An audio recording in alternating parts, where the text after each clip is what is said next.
Alors que certains politiques voient la pratique et l'investissement religieux comme un élément dangereux pour la société, on s'est penché sur une question simple.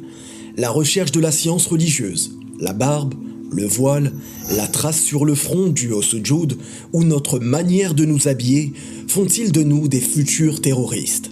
Cette vidéo s'appuie sur une tribune du journal L'Obs dont le professeur de psychologie sociale Marwan Sinasser est le rédacteur.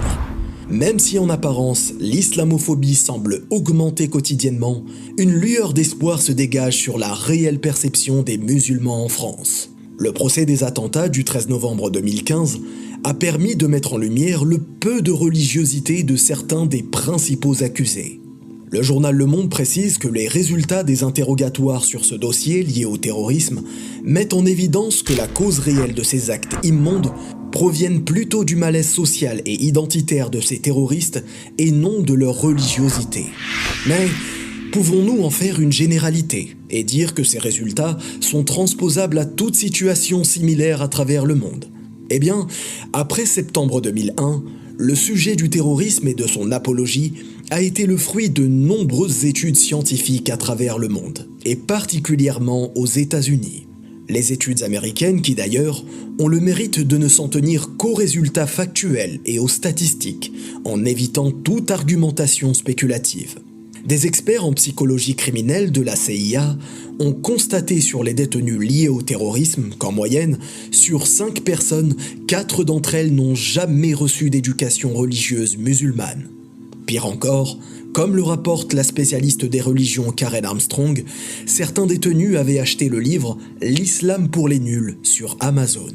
Ces mêmes experts de la CIA ont conclu que les actes de ces terroristes ne peuvent être liés à leur foi, mais plutôt à leur ignorance de l'islam. Dans le prestigieux Psychological Science, 4 études ont été menées sur ce même sujet. Y a-t-il un lien entre la religion et l'apologie du terrorisme? Les résultats de Jeremy Jeans et de son équipe de la New York School for Social Research sont éloquents. Les prières et leur fréquence, le degré de croyance ou de dévotion religieuse par exemple, n'ont absolument aucun lien avec l'apologie de la violence. Aucune corrélation. Ils ont d'ailleurs pu observer que ce qui favorise l'apologie du terrorisme est plutôt les fréquentations, les mauvaises rencontres, bref, les activités sociales et l'appartenance à un groupe. Et ces résultats ont été mis en évidence pour toutes les religions. Une autre étude de chercheurs de l'Université du Michigan menée auprès de 1200 Algériens et 1000 Jordaniens représentatifs de leur population a eu pour but de mesurer les opinions des sondés au sujet des attentats terroristes contre les cibles occidentales. Puis, chacune de ces personnes a été questionnée sur son niveau religieux et de pratique.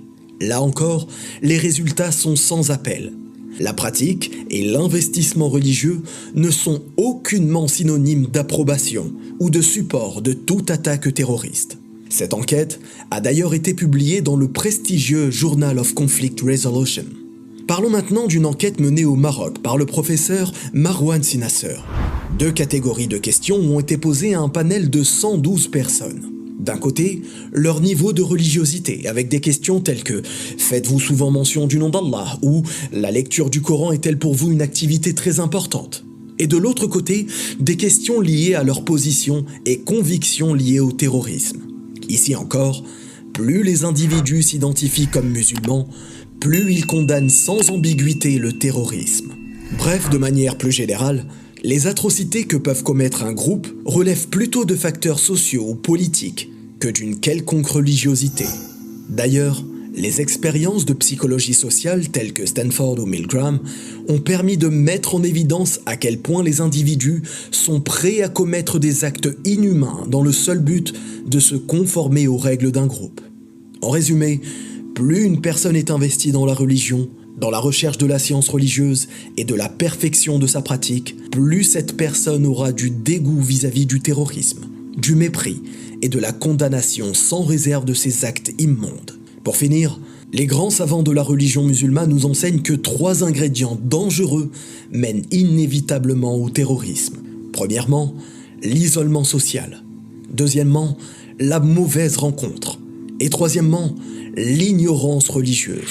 Alors, Préserve-toi de ces 3 poisons. Et même si le quotidien est difficile, le meilleur des comportements consiste à gérer sa colère. Allah subhanahu wa ta'ala nous informe dans la sourate Al-Ma'ida au verset 8 « Ô croyants, soyez impartiaux quand vous témoignez devant Allah, que la haine ne vous rende pas injuste, soyez justes, vous vous rapprocherez ainsi de la vertu. Allah est informé de toutes vos actions. » Et aussi dans la sourate Luqman au verset 17 « Ô mon enfant, accomplis la salat, commande le convenable, interdis le blâmable et endure ce qui t'arrive avec patience. Telle est la résolution à prendre dans toute entreprise. Wallahu a'lam. » Ce qu'on voit aujourd'hui, et encore aujourd'hui on l'a vu et on l'a entendu, ces attentats terroristes, eh bien, ne sont faits qu'au nom de la bêtise, ne sont faits qu'au nom de l'inconscience, de la débilité, de la haine. Et on ne répond jamais à la haine par la haine. Et c'est pour cela qu'on a toutes et tous une certaine responsabilité. Toi, en tant que religieux, quand tu parles au nom de la religion, attention, que des gens comprennent mal certains textes ou qu'ils jouent avec des textes. Toi, en tant que personne qui est athée, agnostique ou je ne sais quoi, attention, une certaine lucidité. Il est important d'avoir une certaine lucidité, des nuances quand on entend des informations et ne pas gober tout ce qu'on entend.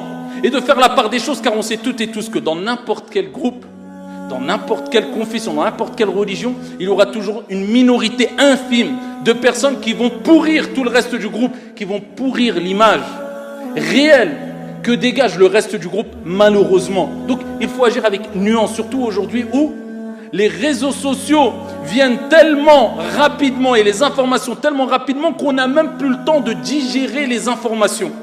On n'a même plus le temps, ça va trop vite. Information sur information, information sur information. Il faut faire très attention par rapport à cela. Et aujourd'hui, ne vous échappe pas ce qui s'est passé, c'est encore au nom de la haine. C'est encore une minorité qui, eh bien, à cause de cette minorité, cela va peut-être engendrer une autre haine, etc. Et c'est un cercle vicieux et c'est dans quoi il ne faut surtout pas tomber. C'est pour cela qu'aujourd'hui, on est attristé quand on entend, et on espère pour eux le meilleur dans le delà, bien sûr, mais qu'un fou, un débile mental avec un autre groupe de fous, au nom de la haine et aucunement au nom d'une réelle religion ou je ne sais quoi, mais au nom de la haine et de la débilité et de la bêtise, rentre dans une mosquée un vendredi, plus de 50 morts, des femmes, des enfants, des jeunes, etc. C'est un extrémiste radical terroriste. Pourtant, ce n'est pas un musulman, je ne sais même pas si c'est un religieux. Pour vous dire que le terrorisme n'a pas de religion. Et tout le monde doit se dire qu'une parole peut avoir des conséquences très graves et très nocives et catastrophiques. Et chacun doit prendre ses responsabilités en main et se poser la question en se disant « Est-ce que je n'ai pas une part de responsabilité quand il se passe ce genre d'acte barbare qui détruit des personnes, des familles tout entières ?» En tout cas, ce qui nous est demandé, c'est de réfléchir, prendre du recul, répondre à la haine parce qu'il y a de meilleur, revenir vers nos fondamentaux qui sont le comportement du prophète sallallahu alayhi wa sallam qui lui-même était une miséricorde ambulante. Et ce qu'on a à faire et à dire en cette journée de vendredi, c'est d'implorer notre Seigneur tabaraka wa ta'ala d'accepter toutes ces personnes, celles et ceux qui sont décédés dans cet attentat terrible en Nouvelle-Zélande, dans son vaste paradis. Allahumma aghfir lahum warhamhum. Allahumma aghfir lahum warhamhum. Ya Allah, fais leur miséricorde et pardonne-leur. Et Allah accorde-leur les plus hauts du degré du paradis. Allahumma arzuqhum al-firdaus al-a'la ma'a sayyidi ad-du'a Muhammad alayhi afdalus salati wa askat taslim. Allahumma anshur al-istiqrar wal-amn was-salama fi buldan al-muslimin wal-'alami ajma'in.